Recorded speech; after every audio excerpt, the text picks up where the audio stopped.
안녕하세요. 결혼 4년 차의 30대 여성입니다. 아이는 아직 없어요. 남편이나 저나 일부러 피하는 것도 아니고 병원에서도 아무 이상이 없다는데 어째 생기지가 않네요. 그래도 뭐 남편이나 저나 생기면 낳는 거고 안 생기면 안 생기는 대로 우리 둘이 행복하게 살면 된다는 주의라서 크게 스트레스를 받지는 않아요. 물론 친정부모님은 그래도 하나 정도는 낳았으면 하시는 눈치시지만요. 근데 오늘 제가 그 이야기를 하러 온 건 아니고요. 개념 없는 시댁 식구들 흉을 좀 보러 왔네요. 제가 시동생과 동서에게 반감을 갖게 된 이야기를 하려면 일단 제 결혼 생활부터 이야기를 해야 할 것 같습니다. 남편과는 대학교에서 선후배 사이로 알게 되었어요. 하지만 처음부터 가깝게 지냈던 것은 아니고 졸업을 앞두고 취업 스터디를 하면서 본격적으로 가까워졌네요. 지금의 회사에 합격하기 전까지 정말 무수히 많은 탈락의 고배를 마셨는데 그때마다 저한테 할 수 있다고 기죽지 말라고 힘을 준 사람이 지금의 남편이었거든요. 이후로 남편은 남편대로 저는 저대로 취업에 성공했고 어느 정도 회사 생활에 적응을 하고 나서는 진지하게 사귀기 시작했습니다. 어느 다른 연인들처럼 울고 웃으며 추억을 만들어갔지요. 그렇게 5년을 만났을 때 남편이 먼저 결혼 이야기를 꺼내더라고요. 이 정도면 우리 서로 알건 다 알지 않냐면서 이제 한 집에서 살자는 투박한 프로포즈였어요. 그런데 남편에게 프로포즈를 받고 처음 시댁에 인사를 드리러 간 날이었습니다. 여담이지만 결혼 이야기가 나오기 전에는 한 번도 시부모님을 만나뵌 적이 없어요. 남편이 자리를 만들지도 않았고 제가 먼저 뵙고 싶다고 한 적도 없었거든요. 그래서 처음 인사를 드리러 가는 자리가 무척 긴장이 되더라고요. 그런데 제가 인사를 드리러 간 날, 집에는 생각지도 못한 손님이 와 있었습니다. 그건 바로 시동생의 여자친구, 그러니까 지금의 동서였지요. 동서는 시동생과 연애를 시작한 이후로 곧잘 시댁에 드나들고 있었고, 저도 그 사실은 남편에게 들어서 알고는 있었어요. 하지만 뭐랄까, 제가 인사를 드리러 가는 날까지 동서가 그 자리에 와 있을 이유가 있나 싶더라고요. 엄밀히 말하면 당시에는 시댁 식구도 아니었으니까요. 하지만 제 그런 생각과는 별개로 어머님 아버님과 저와 남편이 테이블을 가운데 놓고 둘러앉았는데 시동생과 동서도 자연스레 합석을 하대요. 제가 남편에게 슬쩍 동서는 어디 다른데 가 있으라고 하면 좋겠다고 눈치를 줬습니다. 하지만 남편도 상황이 여의치가 않은지 말할 타이밍을 못 잡더라고요. 그래서 어쩔 수 없이 저 여자는 지금 없는 사람이다 생각하고 최대한 어머님 아버님께 집중하며 대화를 이어나갔어요. 그런데 그때 동서가 할 말이 있다며 대화에 끼어들었습니다. 좀 당황스러워서 동서를 쳐다봤는데 동서는 저는 안중에도 없는 눈치였어요. 그리고는 금세 눈에 닭똥 같은 눈물을 주렁주렁 매달고선 어머님 아버님더러 자기들이 먼저 결혼식을 하게 허락해달라대요. 저는 제 귀를 의심했습니다. 이게 갑자기 웬 뚱딴지 같은 소린가 싶어서요. 그런데 알고 보니까 물론 저 빼고 다른 사람들은 다 알고 있던 눈치였지만요. 시동생보다 동서가 4살 연상이 돼요. 저보다도 한 살이 많았고요. 동서는 자기 나이가 벌써 33이라며 더 나이 먹고서 결혼하기 싫다며 자기 딴에는 그간 어머님 아버님도 자주 찾아뵙고 했으니 소위 그럴 짬이 된다고 생각한 건지 결결혼 먼저 하게 해달라고 아주 울며불며 난리도 아니었습니다. 졸지에 저는 시댁에 인사를 드리러 갔다가 못 볼 꼴을 보게 되었고 난처해하시는 시부모님이 딱해 보여서 그러면 그렇게 하라고 했어요. 5년을 만났는데 1년 더 연애 못하겠냐 그런 마음이었습니다. 그런데 동서가 얼마 안가 하는 말이 자기네는 봄에 결혼을 하고 싶으니까 저희더러 내년 가을쯤에 하라나요. 어이가 없어서 제가 남편더러 자기가 뭔데 날짜까지 정해주고 난리냐고 웃기지도 않는다고 했어요.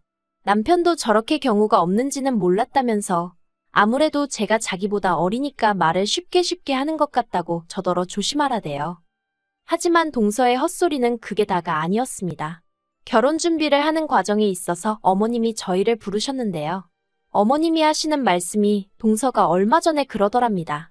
자기네는 많이 배우지도 못했고 직업도 불안정하니까 시부모님이 많이 도와주셔야 하고 반면에 저희는 둘 다 좋은 직장을 다니고 있으니 알아서 잘할 거라며 한마디로 그러니까 자기들한테 결혼 자금을 몰아달라 했다는 거예요. 솔직히 남편이 자기 얼굴에 침 뱉기 같다며 저에게 자세히 말하기를 꺼리긴 했지만 시동생이 착실한 성격은 아닙니다. 학교를 다닐 때도 사고를 하도 많이 쳐가지고 그나마 학교 졸업한 것만으로도 시부모님이 감격스럽다며 눈물을 흘리셨을 정도라니까요. 그런데 동서가 결혼자금 이야기를 하면서 어머님한테 그러더랍니다. 자기 남편, 그러니까 시동생이 저러고 사는 건 형인 저희 남편한테 하도 치여서 그런 거라고, 그러니까 어머님이 많이 신경 써주셔야 한다고요. 이렇게 표현해도 될지 모르겠지만 저희 어머님이 기억력은 좋으신데 눈치가 좀 없으세요. 그러니 그런 이야기도 저희한테 별 생각 없이 하셨겠지요. 하지만 어머님은 어떤 기분이셨는지 몰라도 저나 남편은 기가 차서 말도 잘 안 나왔어요. 시쳇말로 자기가 이 집에서 뭐나 되는 줄 아나 어떻게 어머님을 상대로 그런 이야기를 하지 싶은 게 생각할수록 어처구니가 없더라니까요. 남편도 시동생 사고 친 거 수습하느라 가져간 재산만 얼만 줄 아냐면서 그러고도 정신을 못 차리고 맨날 편하고 쉬운 것만 찾으려고 하니 그 모양으로 사는 거 아니냐고 어머님한테 화를 냈어요. 그리고는 결혼자금을 얼마를 누구한테 해주시던 간에 그건 어머님 아버님이 알아서 하실 일이지만 누구 하나 마음 상하게는 안 하셨음 좋겠다 하더라고요. 하지만 어머님에게 시동생이 아픈 손가락이었던 건지 아니면 동서가 말을 잘한 건지 결국 전셋집 얻어주셨습니다. 동서가 저한테 얘기를 해줘서 알았지 어머님도 저희에게 미안하셨는지 그런 이야기는 안 하셔서 전혀 모르고 있었어요. 그리고 저는 그때만 하더라도 남편이 어머님한테 해놓은 말도 있고 하니 저희도 결혼할 때 비슷하게 해주시려나 그런 기대가 약간은 있었네요. 그런데 이게 웬걸요. 막상 저희 결혼할 때 되니까 돈이 없다고 저희 둘이 알아서 하라고 하시대요. 그래서 결국 친정부모님이 전세에 보태라고 1억 해주시고 거기에 저희 둘이 모은 돈과 대출을 합해서 신혼집을 장만했어요. 혹시나 해서 하는 말이지만 이 부분에 있어서 제가 더해가서 억울하고 그런 건 전혀 없었습니다. 연애하는 동안 제가 봐온 남편은 워낙 바르고 착실했던 데다가 당시 상황이 여의치 않았을 뿐이지 앞날이 창창한 사람이었으니까요. 그렇게 저희는 경기도에 위치한 작은 아파트를 구입, 그곳에서 신혼살림을 시작했습니다. 이후로 시댁 식구들과는 좋을 것도 나쁠 것도 없이 대면대면하게 지냈어요.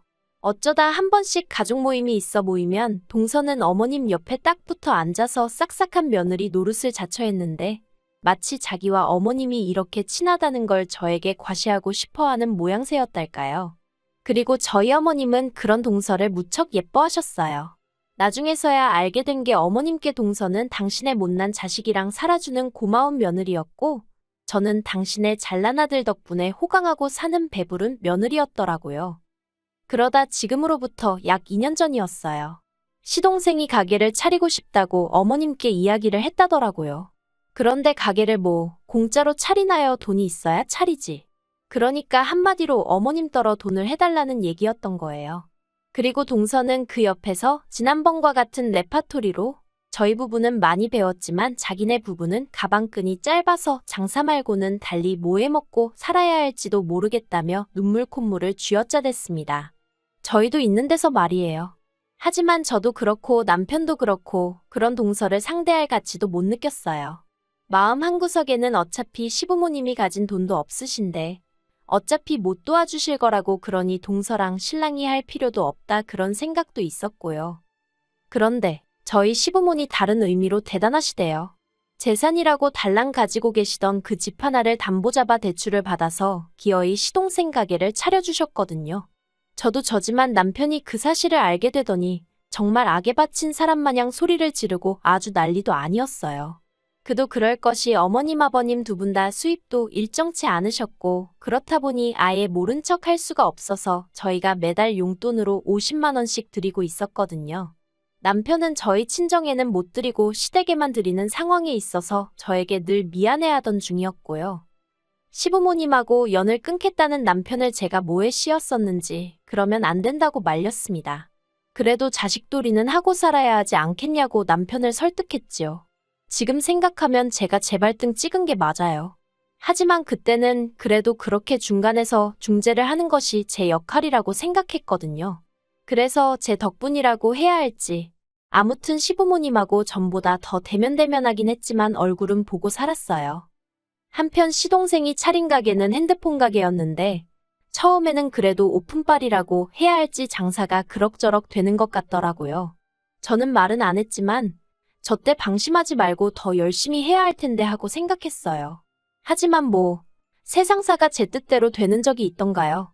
몇 달 가게가 장사가 좀 된다 싶었는지 시동생이 차를 뽑았더라고요.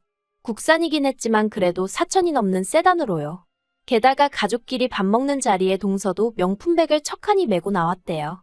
그리고는 제가 묻지도 않았는데 요새는 이 정도는 들어야 사람들이 무시를 안 한다는 둥 어쩐다는 둥 헛소리를 해대는 거예요. 그러면서 저더러 언제까지 그렇게 청가방이나 들고 다닐 거냐면서 그러고 다니면 회사에서 무시당하지 않냐고 동료들이 말은 안 해도 저를 어지간히 깔보고 있을 거라나요. 정말이지 하는 말이 꼴 같지도 않아서 그거야 사람들 생각하는 수준에 달린 거 아니겠냐고 한마디 해버렸네요. 무슨 뜻이었는지 알아들었는지는 모르겠지만요. 그리고 아니나 다를까 작년 가을쯤 장사가 너무 안 돼서 권리금도 못 받고 가게를 넘겼다는 소식이 들려오대요. 별로 놀랍지도 않았습니다. 그러다 결정적인 일이 터진 게 바로 올해 초였어요. 그날은 원래 친정부모님과 저희 부부 이렇게 넷이 여행을 가려던 날이었는데 이른 아침부터 어머님이 급하게 저희 부부를 찾으시대요. 그래서 여행을 미루고 시댁에 가게 되었습니다. 가는 내내 저는 저대로 친정부모님께 미안해서 마음이 안 좋았고 남편은 정초부터 부르는 게 심상치가 않다며 기분이 가라앉아 있었어요. 그리고 노래가사처럼 슬픈 애감은 틀리지가 않대요. 어머님이 저희 부부를 부르신 이유는 한마디로 돈 때문이었거든요. 어머님이 그동안 저희한테 몇 번이나 이야기하려고 했었다며 서류 몇 장을 내미셨습니다. 장황하고 복잡하게 여러 가지 내용들이 적혀 있었는데 그 중에서도 눈에 딱 들어온 건 어머님이 꽤나 긴 시간 동안 대출을 갚지 않고 계셨더라고요. 아니 더 정확히 표현하자면 시동생이 갚았어야 하는 대출인데 시동생이 그동안 나 몰라라 하고 있었던 거지요. 그러자 결국 은행에서 어머님 아버님 사시는 아파트를 임의경매로 넘긴다고 편지를 보내온 거였어요. 어머님이 저희더러 일을 어쩌면 좋겠냐 하시더니 혹시 돈 좀 있냐고 그러셨습니다. 제가 얼마나 필요하시냐고 물었어요. 일단 급한 불이라도 꺼야 하지 않을까 싶어서요. 그러자 어머님이 기다렸다는 듯이 다행이다 하시면서 일단 1억부터 보내랍니다. 제 예상을 훨씬 웃도는 액수라 저도 모르게 헛소리를 절로 냈어요.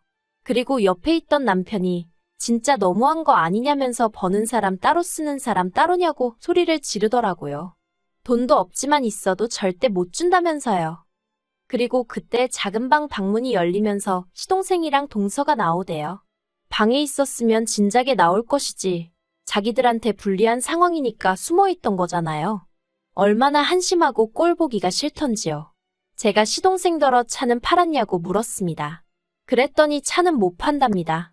팔아봤자 얼마 건지지도 못한다고. 그리고 요새 차 없으면 사람들이 사람 대접도 안 해준다나요. 그리고는 뒤이어 하는 말이 정말 가관이었습니다.